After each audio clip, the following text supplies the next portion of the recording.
some sub-counties here at the district headquarters, you have to go over kilometers. And this is a youth leadership that doesn't have even near transport means. So if you can advocate for budget increment, we can even see how we can squeeze some money to get some motorcycles for the youth leadership. So dear members, this is my pillar number one, ensuring that I advocate for budget increment.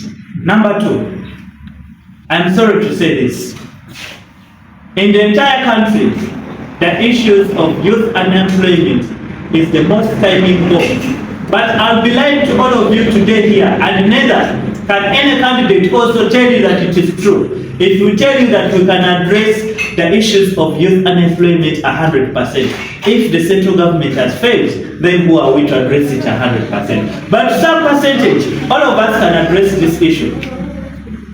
We're speaking about youth unemployment. I was trying to look at Acholi sub-region.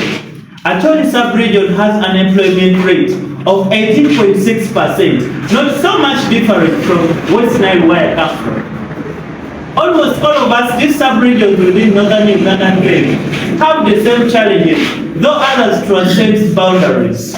I know in Karamoja we shall be talking about the catering, which is again another unique challenge. But let's specifically not talk about Acholi.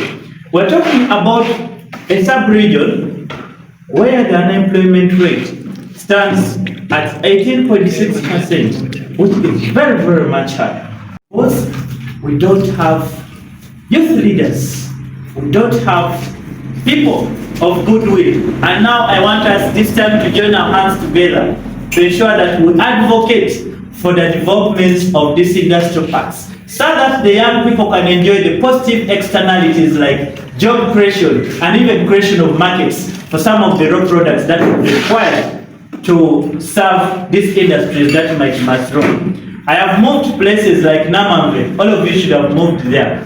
Trust me, in other industry,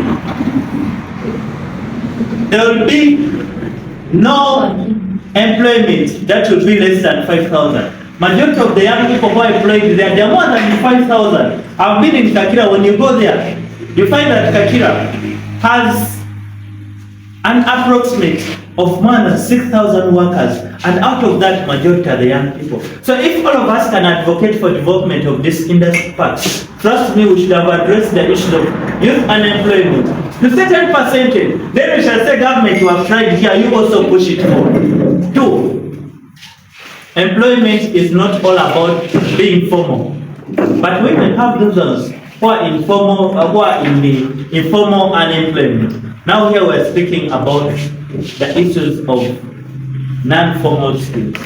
We want to appreciate government that we have the presidential skilling hubs. Even in Acholi we have one. We have it in Amuru District. I don't know whether I'm reading. In Bulu District. While in West Nile, we have it in Zombo District. We appreciate that we have these presidential skilling hubs. But we are saying, first of all, when you look at the criteria for selection, they are saying the most vulnerable out of vulnerable. All of us are vulnerable, isn't it? But they go for the most vulnerable out of vulnerable. Now, what does it mean? If you're telling me that I'm the most vulnerable, it means that there are certain things that I can't meet on my own.